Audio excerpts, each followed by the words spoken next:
Finally বন্ধুরা, forest guard new recruitment চলে আসলো। এখানে সবচেয়ে বিগ গুড আপডেটস হচ্ছে সারা ভারতবর্ষের মেল ফিমেল বুথ ক্যান্ডিডেট কিন্তু এখানে আবেদন করতে পারছো। এখানে এজ ক্রাইটেরিয়া কি, সিলেকশন প্রসেস, অ্যাপ্লাই স্টার্ট কবে থেকে হচ্ছে, সম্পূর্ণ তথ্য আজকে তোমাদের কাছে আমি বিশ্লেষণ করব। তো প্লিজ ভিডিওটা স্কিপ করবে না, মনোযোগ সহকারে ভিডিওটা দেখবে এবং চ্যানেলে যদি নতুন হয়ে থাকো অবশ্যই এই চ্যানেলটা সাবস্ক্রাইব করে রাখবে, কেননা এই চ্যানেলে আমি সর্বপ্রথম গভর্নমেন্ট জব আপডেটস দিয়ে থাকি। ঠিক আছে, তো চলো বন্ধুরা মূল ভিডিওর দিকে যাওয়া যাক। দেখো, ফরেস্ট গার্ড নিউ রিক্রুটমেন্ট 2025। এখানে ফরেস্ট গার্ডের কাজ কি? ফরেস্ট গার্ডের কাজ হচ্ছে বনকে রক্ষা করা। ঠিক আছে, ফরেস্ট গার্ডের কাজ হচ্ছে বনকে প্রতিনিয়ত রক্ষা করা। এখানে অ্যাপ্লাই স্টার্ট কবে থেকে শুরু হয়েছে? দেখো, অ্যাপ্লাই স্টার্ট শুরু হয়েছে 18/8/2025 থেকে। তোমাদের অ্যাপ্লাই স্টার্ট শুরু হয়ে গেছে। ঠিক আছে বন্ধুরা, অ্যাপ্লাই স্টার্ট কিন্তু 18/8/2025 থেকে শুরু হয়ে গেছে। তার যে লাস্ট ডেট হচ্ছে 16/9/2025। এখন আগস্ট, তারপর সেপ্টেম্বরের 16 তারিখ পর্যন্ত তোমাদের লাস্ট ডেট। ওকে, আমি কি বললাম? সেপ্টেম্বরের 16 তারিখ পর্যন্ত তোমাদের লাস্ট ডেট কিন্তু। ঠিক আছে, ভালো করে মনোযোগ দিয়ে দেখো। এখানে শুধুমাত্র কোয়ালিফিকেশন তোমার উচ্চ মাধ্যমিক পাস।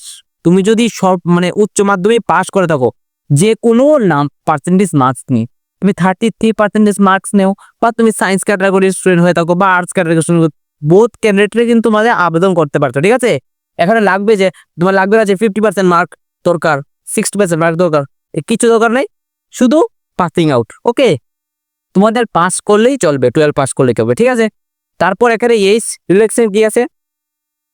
এখানে এইজ আছে 18 থেকে 27 বছর। ঠিক আছে, 18 থেকে 27 বছর। ঠিক আছে, 18 থেকে 28 পুরো, তার লাস্ট যে বয়সটা হচ্ছে 27। ঠিক আছে, 18 থেকে 27 বছরের মধ্যে তোমার হতে হবে। এখানে ওবিসি এবং ইডাব্লিউসি এর জন্য 3 বছরের এজ রিলেশন তোমরা পাচ্ছ, এসটিসির জন্য 5 বছরের এজ রিলেশন তোমরা পাচ্ছ। ঠিক আছে, দেখো তারপর আসি আমরা সিলেকশন প্রসেস। এখানে কিভাবে তোমাদের নিয়োগ করানো হয়।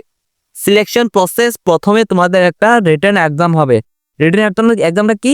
তোমাদের ওএমআর বেসড এক্সাম হবে। ঠিক আছে, ওএমআর বেসড এক্সাম হওয়ার পর তোমাদের ফিজিক্যাল ডাক দেওয়া হবে।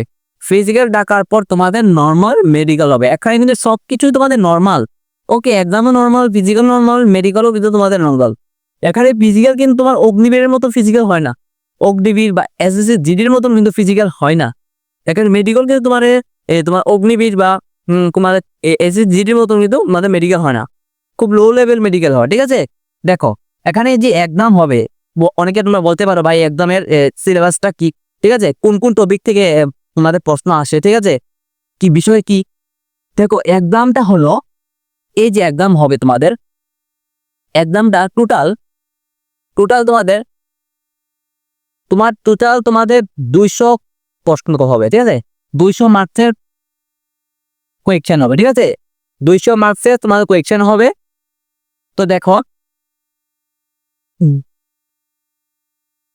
তোমাদের রিজনিং থেকে তোমাদের কোয়েকশন থাকছে। ঠিক আছে, তোমাদের জেনারেল অ্যাওয়ারনেস থেকে তোমাদের কোয়েকশন থাকছে, রিজনিং থেকে কোয়েকশন থাকছে, ম্যাথ থেকে কোয়েকশন থাকছে, এবং হিন্দি থেকে তোমাদের কোয়েকশন থাকছে, ইংলিশ থেকে তোমাদের কোয়েকশন থাকছে। জেনারেল অ্যাওয়ারনেস থেকে তোমাদের যেহেতু 40টা কোয়েকশন তোমাদের থাকছে, তারপর রিজনিং থেকে তোমার 40টা কোয়েকশন থাকছে, তারপর হিন্দি থেকে তোমাদের 40টা কোয়েকশন থাকছে, ইংলিশ থেকে 40টা কোয়েকশন তোমার থাকছে। এখানে কিন্তু তোমাদের নেগেটিভ মার্কিং ভাই উল্লেখ করা আছে। নেগেটিভ মার্কিং হলো 0.25। অনেকে বলবে 0.25 দাদা কি 0.25? বুঝতে পারছি নেগেটিভ মার্কিং কি। দেখো, 0.25 হচ্ছে 4টা কোয়েকশন যদি তুমি ভুল করো, তাহলে তোমাদের 1 মার্ক মাইনাস করবে। ঠিক আছে, 4টা কোয়েকশন যদি ভুল করো তাহলে তোমার 1 মার্কস মাইনাস করবে। বোঝা গেল নাকি? এখন এখানে এক্সামের কিন্তু সময়সীমা নির্ধারণ করে দেওয়া আছে 2 ঘন্টা। তোমাদের এক্সামটা হবে 2 ঘন্টা। ঠিক আছে, তোমাদের এক্সামটা হবে 2 ঘন্টা। এটা কিন্তু ভাই বলতে পারছি না, ওএমআর বেসড বা সিবিটি টাইপের হতে পারে। ওএমআর বেসড বা সিবিটি, যতটুকু সম্ভব 100% হওয়ার, সিবিটি এক্সাম হওয়ার চান্সটা বা পসিবিলিটি বেশি। ঠিক আছে, তারপর দেখো এখানে যে ফিজিক্যাল ক্রাইটেরিয়া কি বললাম? নর্মাল ফিজিক্যাল হবে, অগ্নিবীর বা এসজিডি বা অন্যান্য কিছু স্টেট গভর্নমেন্ট যে ডিফেন্সের যে হয় এরকম কিন্তু হবে না, ঠিক আছে। এখানে মেলদের ক্ষেত্রে তোমাদের 163 সেন্টিমিটার তোমাদের হাইট লাগছে মেলের ক্ষেত্রে, 163 সেন্টিমিটার তোমাদের হাইট লাগছে। তারপর ফিমেলের ক্ষেত্রে তোমাদের 150 সেন্টিমিটার তোমার হাইট তারা চেয়েছে, বুঝে তো ভাই, 150 সেন্টিমিটার মেয়েদের ক্ষেত্রে চেয়েছে। তারপর তোমাদের চেস্ট একটা টেস্ট হবে। চেস্টে কি চেয়েছে তারা? চেস্টে মেয়েদের ক্ষেত্রে 80 থেকে 85 সেন্টিমিটার অর্থাৎ 5 সেন্টিমিটার তোমাদের ফুলিয়ে দেখাতে হবে। মেয়েদের ক্ষেত্রে কিন্তু চেস্ট টেস্ট কিন্তু নেই, তারা মেনশন করছে না নোটিফিকেশনে, ঠিক আছে। তারপর তোমাদের যে ফিজিক্যাল আরেকটা ধাপ হবে, ফিজিক্যাল আরেকটা ধাপ তোমাদের হাঁটা। তোমাদের 25 কিলোমিটার হাঁটতে হবে, মানে মেয়েদের ক্ষেত্রে, ছেলেদের ক্ষেত্রে 25 কিলোমিটার হাঁটতে হবে 4 ঘন্টার মধ্যে। 4 ঘন্টার মধ্যে ভাই 25 কিলোমিটার তোমাদের হাঁটা কমপ্লিট করতে হবে। এবং মেয়েদের ক্ষেত্রে কি চেয়েছে দেখো তোমরা, মেয়েদের ক্ষেত্রে চেয়েছে 1600 মিটার, সরি 16 কিলোমিটার, ওকে। 16 কিলোমিটার তোমাদের 4 ঘন্টার মধ্যে কমপ্লিট করতে হবে, বুঝা গেছে। 16 কিলোমিটার তোমার 4 ঘন্টার মধ্যে কমপ্লিট করে রাখতে হবে। তো আশা করি বন্ধুরা এই ফরেস্ট ডিপার্টমেন্টের নিউ রিকোয়ারমেন্ট সময় তোমার ধারণা হয়ে গেছে। এই ভিডিওটা দেখার পর আর কোনো ভিডিও তোমার দেখতে হবে না, আশা করি ডাউট কমপ্লিট, ঠিক আছে, তোমার কোনো ডাউট থাকছে না। আর যদি তোমার কনফিউজ থাকে, আমার কমেন্ট বক্স আছে, প্রতিনিয়ত কমেন্ট খোলা আছে, আমাকে কমেন্ট করবে, আমি অবশ্যই তার রিপ্লাই দেব, ওকে, ঠিক আছে।